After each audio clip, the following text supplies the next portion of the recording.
こんにちは。今日は本格的なボロネーゼソースの作り方をご紹介します。では、行きましょう。各工程ごとのポイントを詳しく説明しますからね、最後までご覧ください。あと、過去動画もぜひね、ご覧になってみてください。高評価とチャンネル登録をしていただくと、張り切って動画をアップするので、よろしくお願いします。ではまず、ニンニクですね。ニンニク潰します。でこれをフライパンでオリーブオイルでゆっくりとね、香り出ししていきます。はい。ニンニクを入れて、フライパンを傾けて、じっくりとね、ニンニクの風味をね、出していきますよ。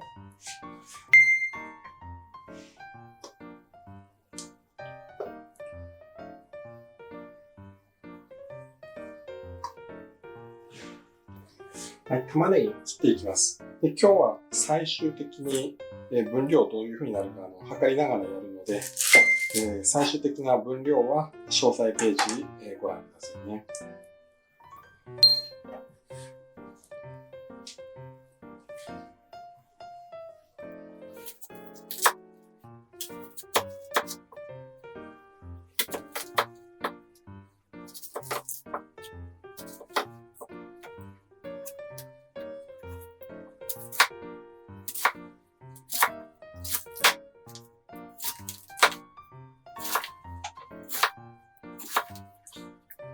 今日の野菜のみじん切りは、玉ねぎ、人参、セロリ使うんですけども、包丁は研いでおいた方がいいです。細かく切る必要があるので、研いでないと切れないだけじゃなくて、振り下ろすたびに包丁を下ろすたびに飛び散っちゃいますからね。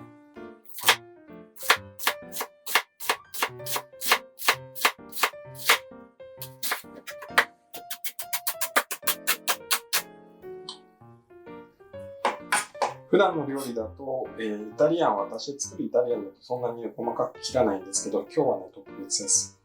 これ、全然まだこんなもんじゃないです。ここからね、切っていきます。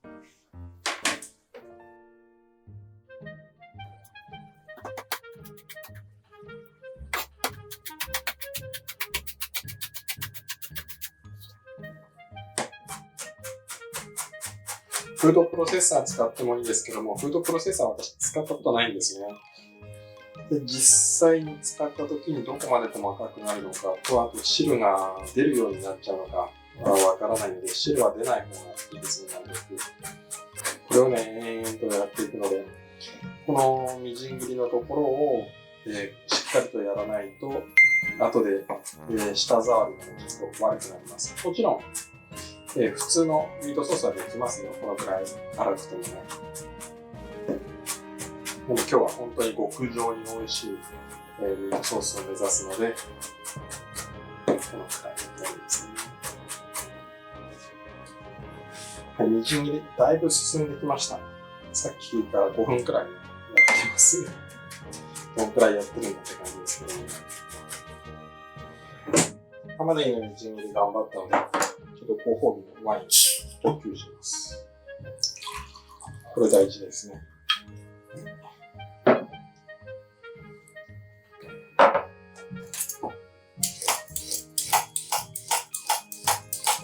そんなに人参ですね。で、こういう風に半分に切って、棒状にして、半分に切った後にこう切っていくと板状になるんですけど、それをさらに棒状に切っていってから揃えて切ると細かいみじん切りになりますね。これを揃えてもって、そして切っていきます。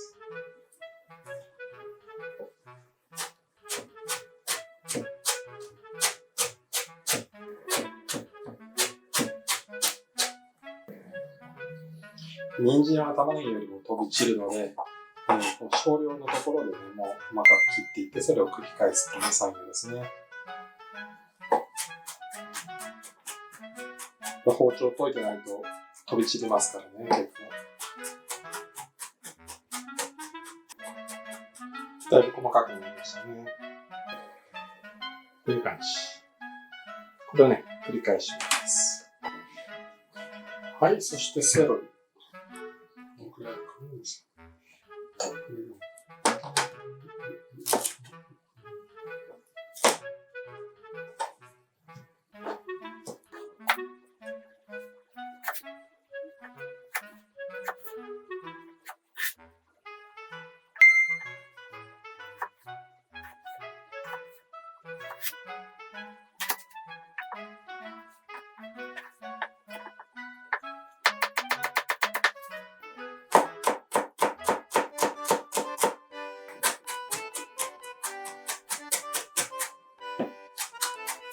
いいですかね、だいぶ。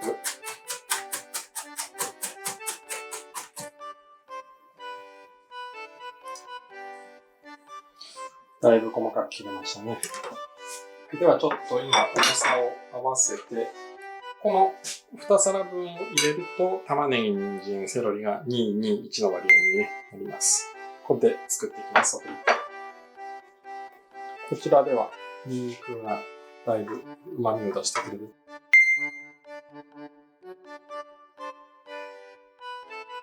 いつも通り表面見てみましょう。はい、こういうオイルの表面に白い旨味のね、ニンニクの膜が反射して見えますね。これが出てるといいですね。今日のボロネーゼソースは、ここでソフリットを炒めて、後でひき肉も炒めるんですけども、その2つを後で合わせたときに、油が多くなりすぎるとちょっとね、良くないんですね。なので、ここで野菜炒めるときに、必要最低限のオイルで炒めていくので、今ちょっとね、油を調整します。油を一度取り分けて炒めてる過程で油が足りないなと思ったらね、この油をね、足していきますね。オリーブオイルのエキストラバージンですね、これね。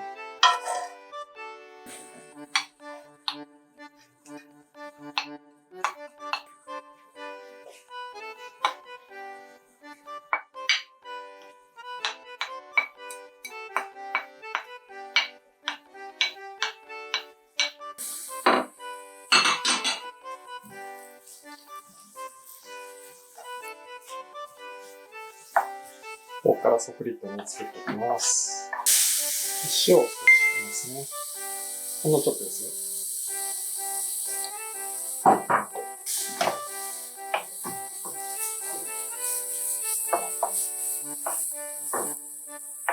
よ。目安としては今フライパンのこの黒いところに見えるかな？このフライパンの黒いところにちょっとこう油の線がこう見えるんですけども、このくらい油がある場合は、オイルがある場合はまだオイル足さなくても大丈夫です。ちょっとこう玉ねぎを押し付けて、紅白色になるようなイメージですよね。焼きを入れていく感じですよね。焦がさずに。焦がさずにってところがね、ポイントですね。はい、だいぶ火が入ってきましたね。こういう感じ。ほぼいいですね。ここに、ニンニクで出した、ニンニクの風味を移したオリーブオイルの残りを入れて、そして、牛のひき肉をね、入れます。ソフリットを炒めたフライパンは、もうそのまま使います。表面の旨味をね、そのままもらいますね、ここでね。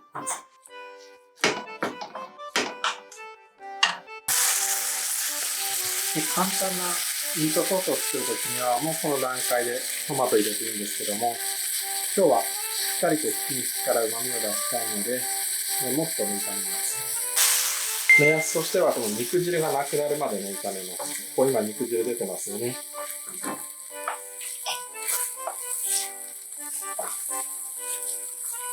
これと焦げる中間のところまでね、攻めていきます。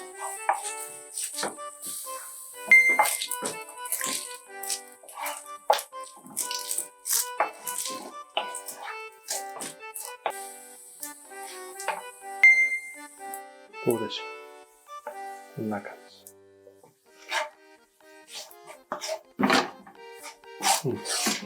じ。いいですかね。はい。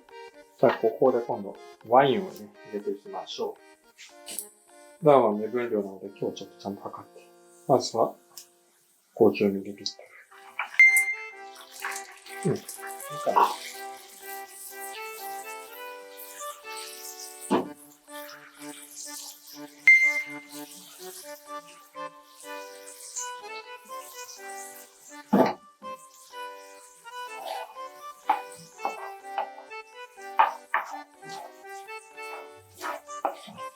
いいですね。ここでさらに煮詰めていきます。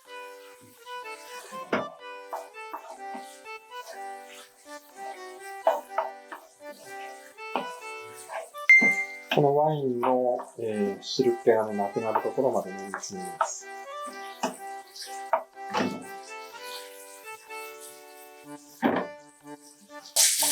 今これ味見した感じでは、一見肉の味がもう肉自体にはなくてカラカラな感じなんですけども、これ全体にですね、旨味が凝縮されています。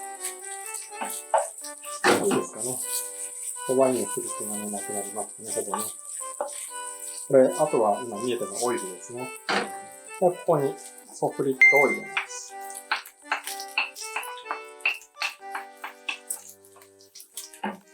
で、混ぜます。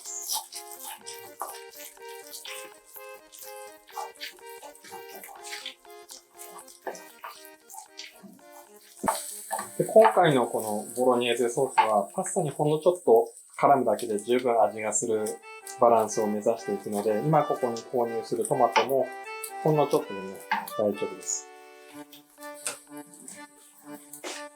はい、入れていきます。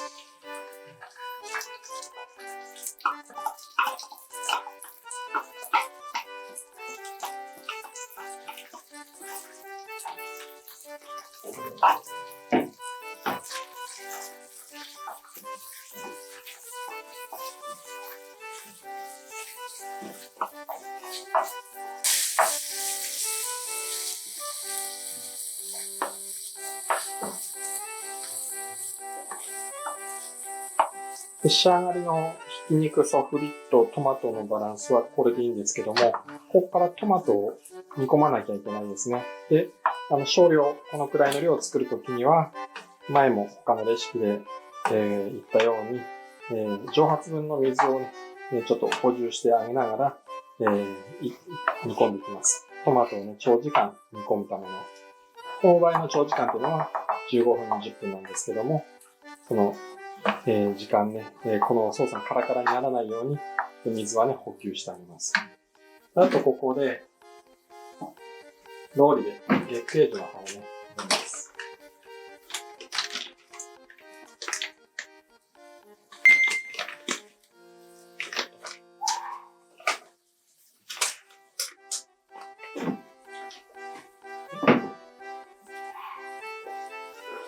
あと、塩加減も一回水を足す前にここで少し決めてもいいですね。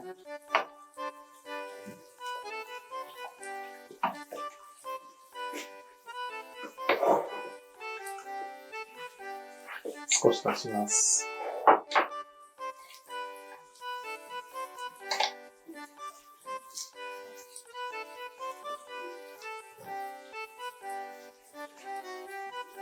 あと私の料理で使う塩は全部食塩じゃなくて粗塩ですね。こちらはね、天然に安いので、それにちゃんと便乗して美味しい塩でね、作ってます。はい。まず、完成した時のバランスこんな感じなので、ここを目指してこれから煮込んでいきますから、ちょっと水をね、足します。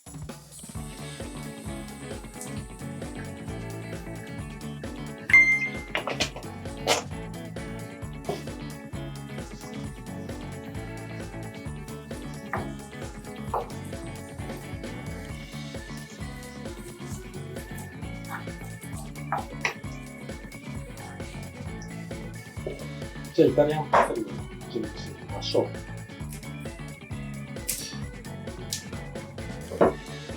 こんなにモンスターかけます。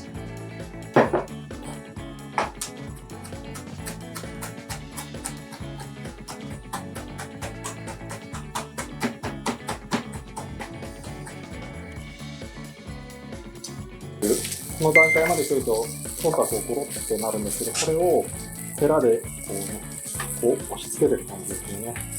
そして均等に火を通してください。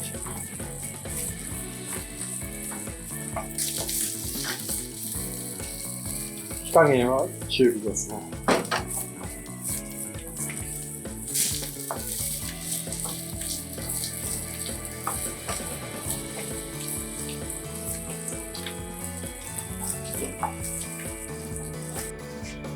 はい、ではこれから茹で上がったパスタとソースを合わせていきますが、今日は、バリダの、ペンネリがあれば鍋に1回開けて、そしてソースをかけて、混ぜていくっていうのがフライパンで混ぜるよりも効率的です。落ちないですからね。はい、これソースね。そしてソースをちょっと入れていきます。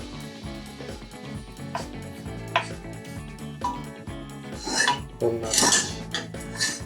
でこれを混ぜていきます。全部使っちゃっていいかな。では全部使ってみましょう。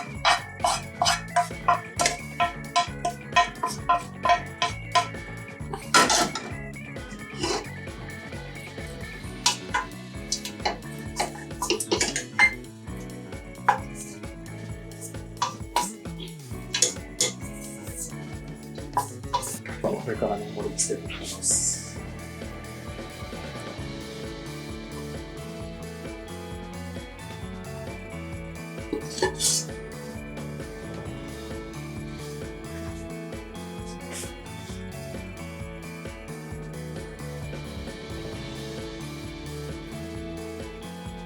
本格的なボロネーゼになると、ソース感でしょうかね、この液状の感じでないんですよね。でパスタの表面にさらっとついてるくらいなので、一見これ味するのかなという印象を与えるんですけど、これがね、美味しいんですよね。はい、湯気は言われました。そして、ヤンパセリ。はい、完成。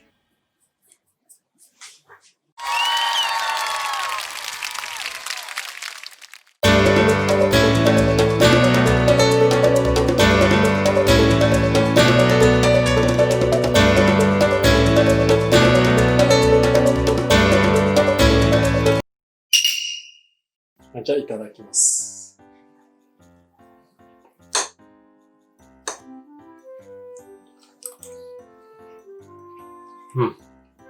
おいしい。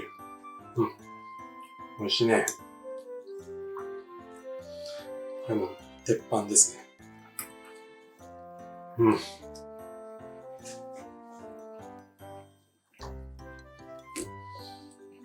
ボローニャ風っていうのはアッラ・ボロニエーセって言うんですけども、やっぱりエミリア・ロマーニャ州、ボローニャがあるエミリア・ロマーニャ州を離れると、この作りじゃなくなることが、ね、結構あります。もうちょっとトマト使ったりとか、やっぱりイタリア人は自分の州の料理はちゃんとやるんですけど、それ以外の州の料理はね、あんまりリスペクトしてないんですよね。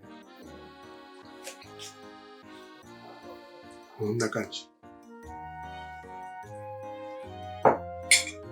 これと赤ワインがあればバッチリ。ボニス。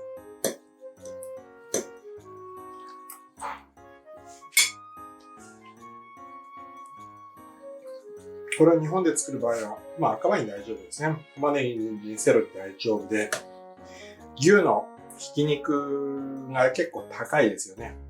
こっち安いんですよ。牛のひき肉が高いんで、そこがちょっとネックですかね。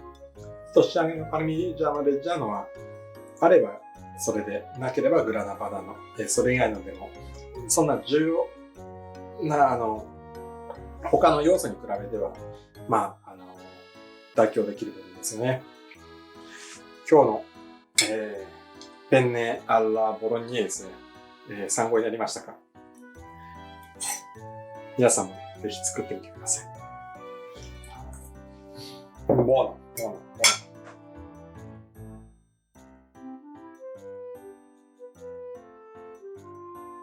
高評価とチャンネル登録をしていただくと、張り切って動画をアップするのでよろしくお願いします。